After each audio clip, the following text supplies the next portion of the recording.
Encore une fois, c'est un plaisir de partager avec vous, au travers les émissions des saisons prophétiques, les nombreux événements qui nous conduiront au retour du Seigneur Jésus-Christ. Et vous vous souvenez que nous vous avons parlé dans de récentes études de la chronologie des jugements de Dieu qui se déverseront tout au long de cette année de tribulation mondiale de la fin. Et durant cette période-là, ils se produiront aussi deux événements, à savoir la dernière récolte et la vendange, qui sont en fait le titre de cette étude que nous voulons faire actuellement. Vous savez aussi qu'Israël est un pays très intéressant, surtout sur le point de vue prophétique, raison pour laquelle nous allons nous intéresser à quelques sites historiques, mais surtout très prophétiques en Israël, à savoir Beth-Shean, où il y a eu des ruines qui ont été bien conservées et bien gardées jusqu'à nos jours.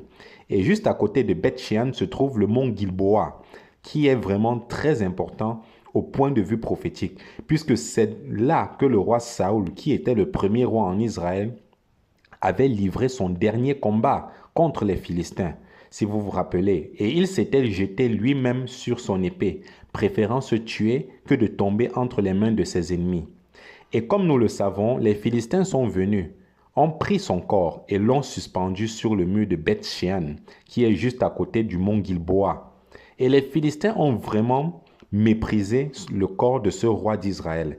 Et lorsque David, par la suite, a été couronné comme roi sur Israël, c'est lui qui a prophétisé une malédiction à cet endroit-là. Ceci à cause des événements qui s'y sont produits concernant Saül. Et jusqu'à ce jour, à cause de cette parole de David, il n'y a pratiquement aucune végétation qui peut pousser sur le mont Gilboa. On ne peut pas cultiver la terre comme on le fait à quelques lieues juste à côté de ce mont Gilboa, à cause de cette parole prophétisée qui avait été annoncée par le roi David. Alors, lorsqu'on se rend sur le sommet du mont Gilboa, nous avons une vue magnifique de la vallée de Megiddo, qui est un endroit où la plupart des représentants des armées du monde vont se rassembler afin de faire une dernière attaque contre Jérusalem, voulant exterminer une fois pour toutes le peuple juif. C'est à cet endroit, parlant de la vallée de Megiddo, que nous parlerons des deux événements qui vont se produire vers la toute fin de cette année de tribulation, qui sont vraiment très importants, à savoir, le premier événement, ce sera la moisson, qui est en fait la dernière récolte. Le deuxième événement, ce sera la vendange, qui est en réalité la guerre d'Armageddon elle-même. On parle de moisson, c'est-à-dire, parlant du premier événement qui va se produire vers la fin de cette année de tribulation, on parle de moisson parce que ce sera la dernière opportunité pour pouvoir entrer dans le royaume de Dieu pour des milliers de personnes. Ceci à la suite d'un ange qui, à la vue de tout le monde entier, annoncera un évangile éternel à cette époque-là. Dans cette étude, nous allons partager avec vous le résultat de la prédication de cet ange-là, puisque des milliers de personnes se repentiront et accepteront le Seigneur notre Dieu. C'est ainsi la moisson de la terre, parlant de la dernière récolte. Et cette dernière récolte sera suivie d'un deuxième événement qui sera le dernier grand conflit mondial qu'on appelle la guerre d'Armageddon, qui est représenté comme la vendange de la terre. C'est à ce moment-là que toutes ces armées du monde se réuniront dans la vallée de Megiddo et nous allons voir à la suite de notre étude ce qui va se passer. Depuis le sommet du mont Gilboa, nous voyons la grande vallée de Jizréel et le site de Megiddo est situé juste au nord de cette grande vallée de Jizréel. Nous sommes en train d'étudier dans le livre de l'Apocalypse chapitre 14 des versets 14 à 16 au sujet de cette grande moisson de la terre qui se situe vers la fin de cette année de tribulation. Et il y a des milliers et des milliers de personnes qui vont accepter le Seigneur à cette époque-là.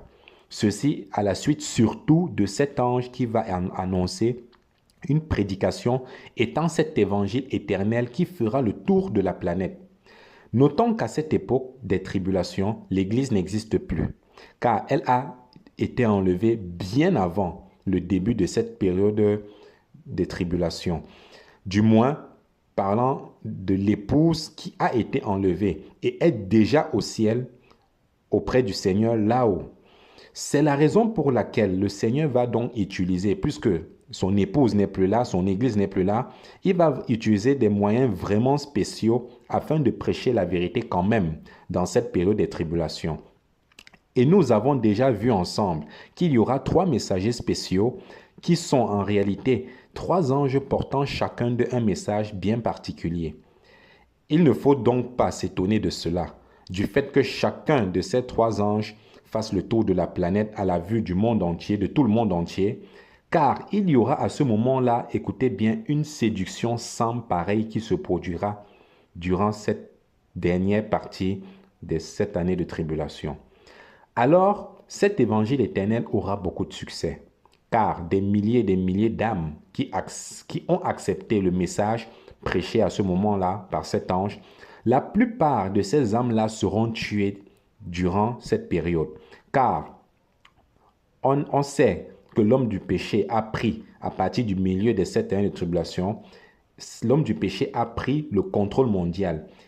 Et du fait que plusieurs de ces âmes-là se sont identifiées au Seigneur Jésus-Christ, elles seront tuées par cet homme. C'est pourquoi nous les retrouvons dans le livre de l'Apocalypse au chapitre 15, des versets 2 à 4. Elles sont déjà rendues au ciel, dans la mer de cristal. Remarquez qu'au tout début du livre de l'Apocalypse, on a parlé aussi de la mer de cristal. Mais au tout début de ce livre de l'Apocalypse, elle était vide à ce moment-là. Mais dans la suite, au chapitre 15, des versets 2 à 4 de ce livre d'Apocalypse, elle est remplie de ces milliers et des milliers d'âmes qui ont justement accepté le Seigneur Jésus-Christ, ayant été tuées et sont maintenant dans le repos, dans la mer de cristal. Alors, ce groupe d'âmes-là est un autre groupe, écoutez bien, de rachetés, nous rappelant ainsi ce que l'apôtre Paul nous a dit dans 1 Corinthiens, chapitre 15, versets 22 et 23, disant en ces termes que nous allons tous ressusciter, mais chacun en son rang. D'où cette moisson de la terre, à cette époque-là, constituera en réalité le 6e rang de la première résurrection, qui est celle des justes, tel que nous l'avons vu dans d'autres études, parlant des rangs de la résurrection. Parlons maintenant de ce deuxième événement qui se produira à la toute fin de la période des tribulations, qui est la guerre d'Armageddon. Nous avons une prévue de ce conflit déjà dans le livre de l'Apocalypse chapitre 14, versets 17 à 20. Cette bataille sera vraiment terrible et la Bible dit qu'il y aura du sang qui se répandra sur une distance d'environ 300 km.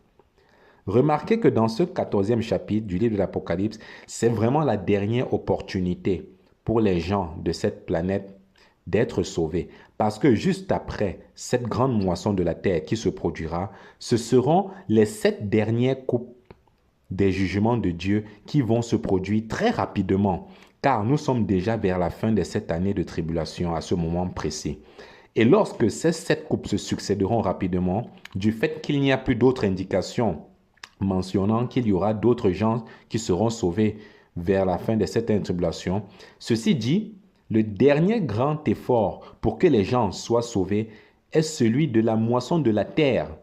Et juste après cette grande moisson de la terre, ce sera une prévue du deuxième grand événement qui viendra par la suite, parlant de la guerre d'Armageddon, qui, elle, se produira à la suite du chapitre 14 du livre de l'Apocalypse. Et cette guerre sera vraiment terrible.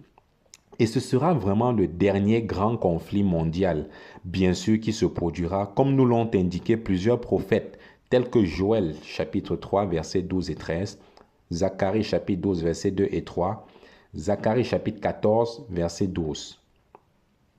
Nous voyons que c'est une bataille terrible.